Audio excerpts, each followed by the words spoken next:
저희들 지금 큰 세 번째 주제입니다. 첫 번째 큰 주제 믿음, 두 번째 큰 주제 세례, 세 번째 큰 주제 표적 가운데 오늘이 그 두 번째 시간입니다. 어제 시간에 살펴봤던 것은 이제 표적의 권세입니다. 권세.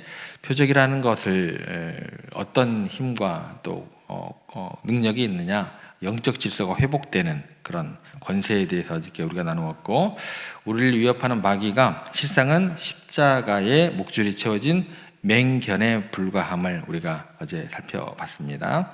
그래서 우리가 미신이나 또 사주팔자라는 지뢰밭을 두려워하며 걷는 자가 아니라 예수 그리스도의 이름으로 내 안팎의 어둠을 꾸짖는 그런 위대한 영적 권세를 가진 사람이다라는 어제 표적의 권세에 대해서 생각을 해봤고, 자 그러면 이제 우리가 꾸짖을 정도로 우리의 내 영적인 질서가 회복이 되고 담대함을 얻었다고 한다면 이제 우리가 실질적으로 밖으로 나갈 수 있는 어떤 그런 용기가 생기게 되겠죠.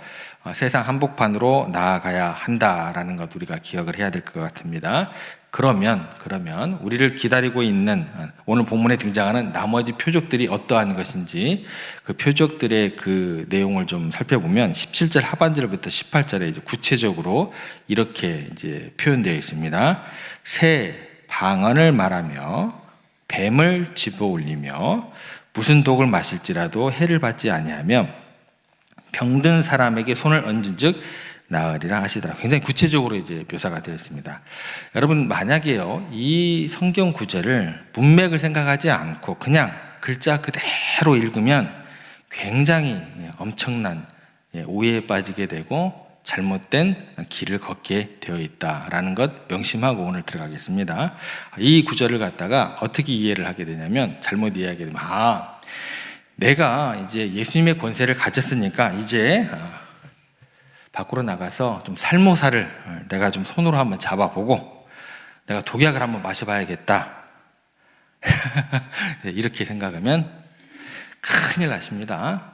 실제로 미국의 어떤 극단적인 이단 종파들은 자신들의 믿음을 증명하겠다고 예배 시간에 맹독을 가진 방울뱀을 갖다 놓고 거기에다가 맨손으로 만지다가 실제로 뱀에 물려 참사를 빚기도 했습니다.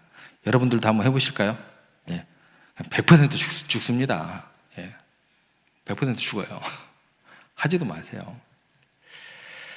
예수님께서 과연 이런 쇼를 하라고 이 말씀을 주셨을까? 결코 그렇지 않습니다. 근데 쇼를 하려고 하는 분들이 굉장히 많아요.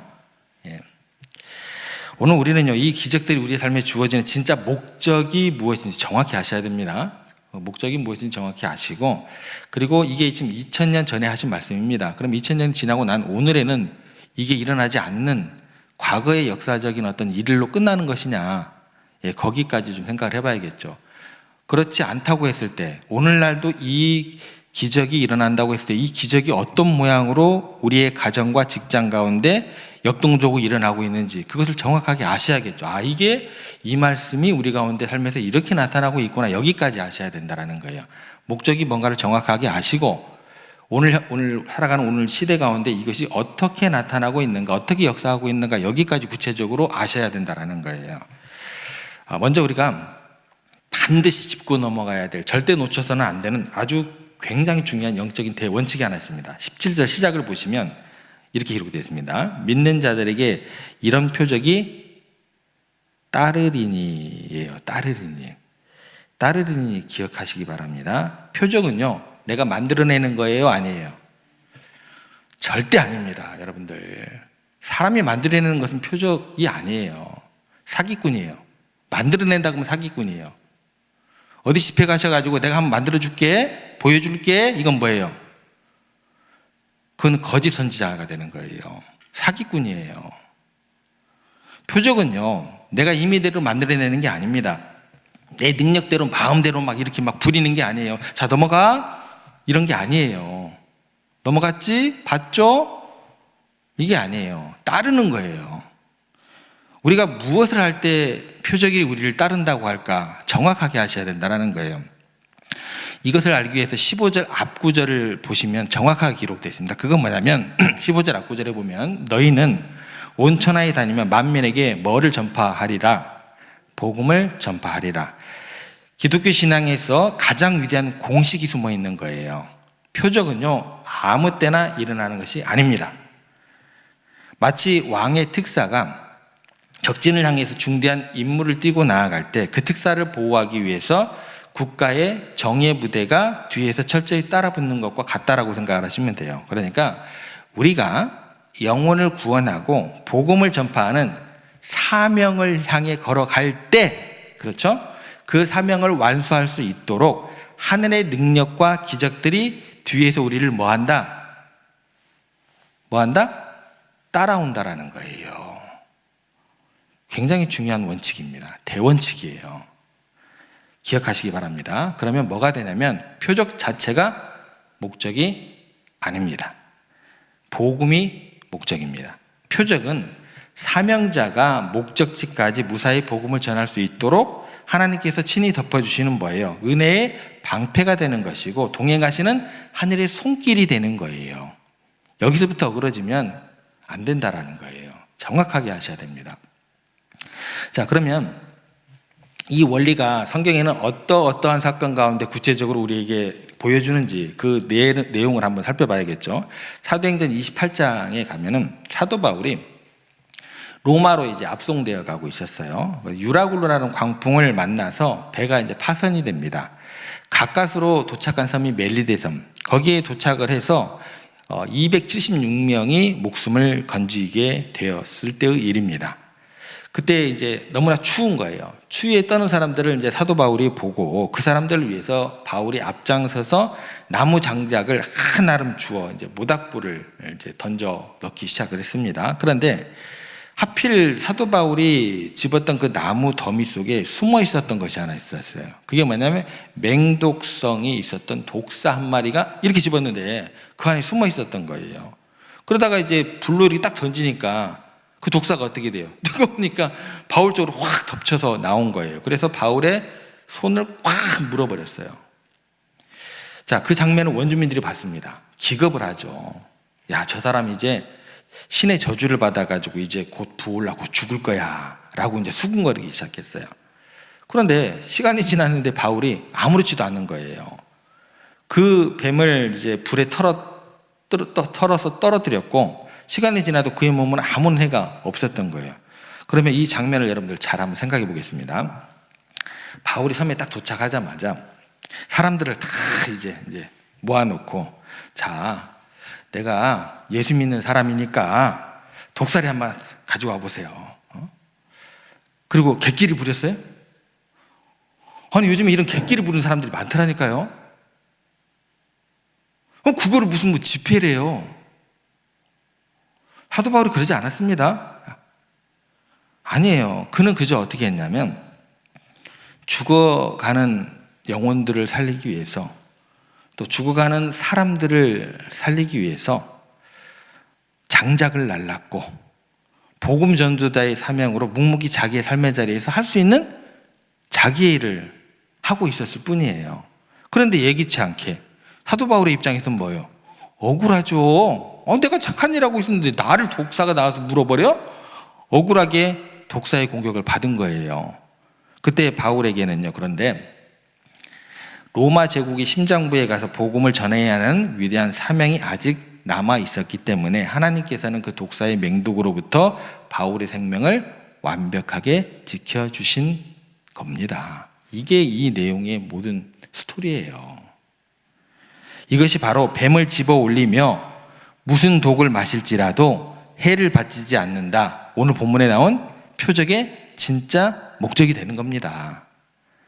사명에 있는 사람은 하나님께서 표적을 통해서 보호해 주신다라는 거예요. 그렇다면 이제 이런 질문을 해야죠. 목사님, 그러면 오늘을 살아가는 우리에게 이 뱀과 독의 기적은 아무 상관이 없는 옛날 이야기겠네요. 제가 독사에 물려본 적이 없거든요. 결국 그렇지 않다라는 거예요. 표적이랑은요, 장차 완성될 천국의 생명력이 우리 일상으로 완벽하지는 않지만 경험해 보도록, 또 그 능력을 체험하도록 뚫고 들어온 흔적이 되는 겁니다. 이 구절은 오늘날 우리 직장과 가정에서 벌어지는 영적 전투에 대한 선포가 되는 거예요. 하나씩 좀 살펴볼게요. 구체적으로. 첫 번째 나오는 게 뭐예요? 새 방언. 새 방언을 말한다라는 표적을 좀 생각을 해보겠습니다. 이것을 여러분들 기도할 때 혀가 우선 꼬여야 되겠고 샬라 방언을 가르쳐주는 데가 있더라고요. 예? 혀가 꼬여가지고 신비한 영적인 소리를 뜻하는 것만이 아니다라는 거예요. 여러분 방언 못하시는 분 한번 손 들어보세요. 손 들으시면 큰일 납니다. 방언 못하시는 분 없어요. 다 방언할 줄 아세요. 왜 그런지 설명을 드릴게요. 예수님을 알지 못하는 세상 사람들의 언어를 한번 보시기를 바랍니다. 그 사람들은 입만 열면 불평을 해대요. 원망을 해대요. 그러면서 전혀 이거는 자연스러운 어떤 그런 모습으로 마음으로 그들에게 다가가게 돼요. 불평, 원망, 남 헐뜯고 남 깎아내리고 이걸 무슨 언어라고 그래요? 이건 방언이라고 하지 않고 죽음의 언어라고 이야기를 해요.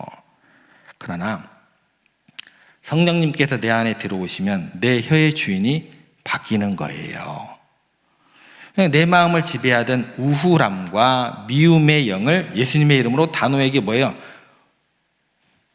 쫓아내고 분노와 저주를 쏟아내는 입술이 변하여 하나님을 찬양하게 되고 곁에 있는 배우자를 칭찬하게 되고 상처받는 이유를 축복하며 살려내는 죽음의 언어가 뭘로 바뀌는 거예요? 생명의 언어로 바뀌게 되는 거예요. 이 입술의 기적이 뭐예요? 진정한 의미의 새 방언이 되는 겁니다. 샬라가 아니에요, 여러분들. 여러분들 방언 못하는 분들이 없는 거예요. 그래서 어디 방언 배우러 다니지 마세요. 다 방언하실 수 있는 거예요, 여러분들. 자, 그러면 두 번째 이제 뱀을 집어 올리며 독을 마셔도 해를 받지 않는다는 표적이 이제 두 번째입니다. 이건 어떻게 우리 삶의 가운데 일어나고 있을까? 지금 여러분들 매일 독사에 물리는 삶을 살고 있어요. 출근해 보세요. 치열한 경쟁 사회를 보시기 바랍니다. 그곳에는 살모사보다 더 무서운 도끼들이 뿜어져 나와요. 수단과 방법을 가리지 않고 돈을 벌려는 탐욕의 맹독, 남을 짓밟고 올려서려는 경쟁과 시기의 맹독, 가정을 파괴하려는 쾌락과 거짓의 맹독. 그러니까 매일매일 우리가 독가스가 가득한 세상 속에서 숨을 쉬며 살아가고 있는 거예요. 만약 우리 안에요 하늘의 생명이 없다면 우리의 영혼은 그 세상의 도끼에 질식돼 버리는 거죠. 그죠? 양심이 마비되어 갈 거예요. 그런데 우리가 두려워하지 않아도 되죠. 세상의 도끼가 아무리 강해도 우리 영혼 가운데 흐르고 있는 예수 그리스도의 보혈 또 성령의 능력이 훨씬 더 강력하다는 사실입니다. 세상의 타락한 가치관이 내 영혼을 파괴하려 할 때 억울한 모함을 받아서 마치 독약을 마신 것처럼 마음이 갈기갈기 찢어지는 순간에도 여러분이 복음을 품은 사명자라면 성령께서 나를 절망 가운데 죽지 않게 하시고 견고한 산성이요 피난처가 되어서 우리들을 막아주신다라는 거죠. 이것이 성도들이 누리는 가장 위대한 표적이 되는 겁니다. 자, 그러면 이제 뭐가 남았어요? 마지막으로 병든 사람에게 손을 얹은 즉 나으리라 라고 말씀을 하십니다. 내 안에 쏟아져 들어오는 그 하늘의 생명력은요, 이게 사랑이라는 어떤 그 특성이 뭐라고 그랬죠? 사랑은 무조건 밖으로 튕겨져 나간다고 계속 설명을 드렸습니다. 예. 그것처럼 생명력도 마찬가지예요. 결코 나 혼자만으로 고여있는 게 아니에요. 내가 절망에 빠져오는 자녀나 또 이웃들의 어깨에 가만히 손을 얹고 기도할 때 내 안에 있는 예수 그리스도의 생명력이 나의 손끝을 통과해가지고 그들의 영혼으로 흘러 들어간다라는 거예요. 그래서 우리들은요, 사람을 살리는 축복의 통로가 되는 것이고 치유의 대리자가 되는 겁니다. 그런데요, 여기서 이제 굉장히 중요한 질문을 우리가 마주하게 됩니다. 깊고도 무거운 신앙의 딜레마를 여러분들 꼭 이 구절에서 마주하게 돼요. 그게 뭐냐면 저도 목회 현장에서 가장 많이 받는 가슴 아픈 질문 중 하나가 이것입니다.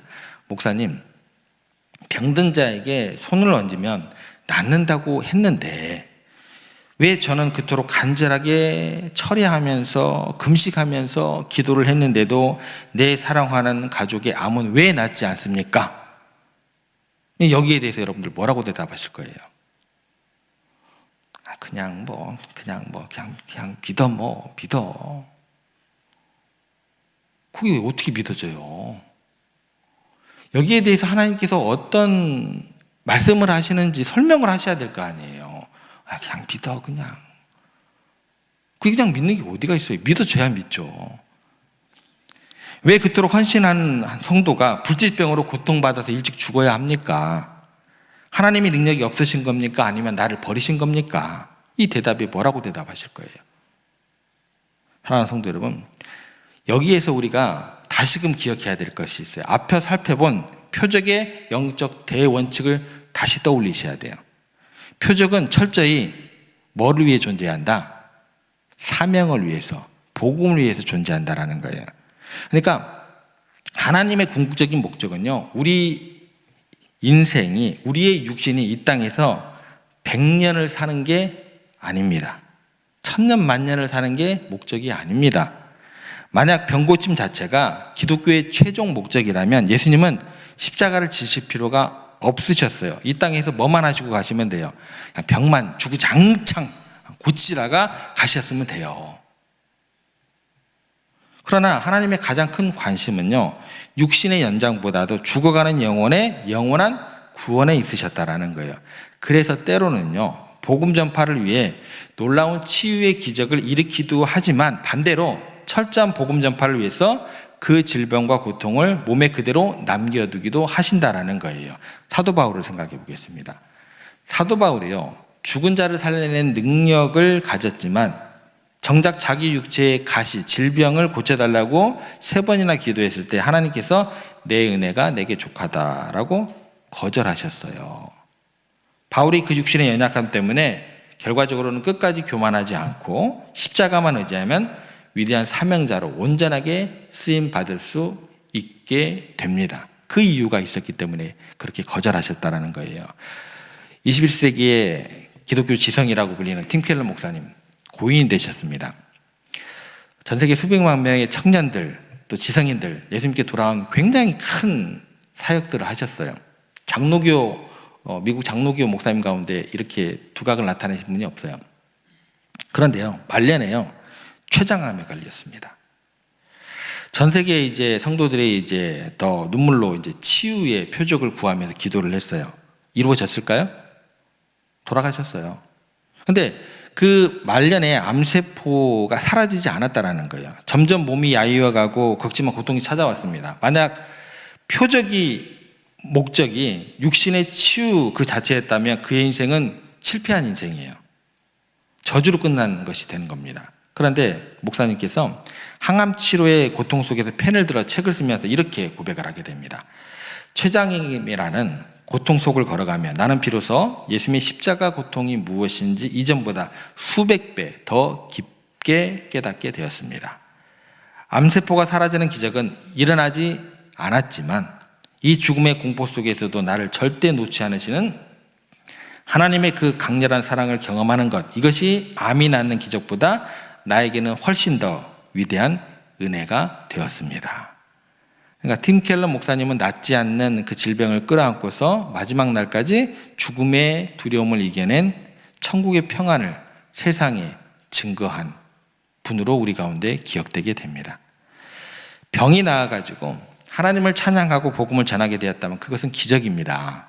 그러나 병이 낫지 않고 죽어가는 그 고통 속에서도 원망하지 않고 하늘의 평안을 누리면서 십자가의 복음을 증거하고 죽는다면 그 낫지 않는 질병이야말로 세상 사람들에게 수백 번의 치유가 되는 기적보다 더 위대한 하나님께서 살아계시다는 표적이 되는 줄 믿습니다. 사랑하는 성도 여러분, 말씀을 정리해 보겠습니다. 기독교의 표적은요, 결코 나를 과시하기 위한 마술이 아닙니다. 표적은요, 오직 영혼을 살리고 복음을 전파하는 사명을 향해 달려갈 때 하나님께서 우리의 등 뒤에서 입혀주시는, 우리에게 베풀어 주시는 절대적인 보호하심이고 은혜의 방패에 불과한 거예요. 오늘 또 맹독이 가득한 세상 속으로 출근하실 때에 발걸음하실 때 두려워하지 마시기를 바랍니다. 여러분 안에는 세상의 독을 해독하는 성령님께서 계십니다. 여러분의 입술을 열어서 남을 죽이는 험담하는 그런 이야기 대신 위로와 칭찬의 방언을 여러분들은 말하시기를 바랍니다. 그리고 혹시 질병의 고통에 응답되지 않는 기도로 인해서 가시밭길을 걷고 계시는 성도님들이 계십니까? 힘드실 거예요. 그런데 그 질병에 지지 마시기 바랍니다.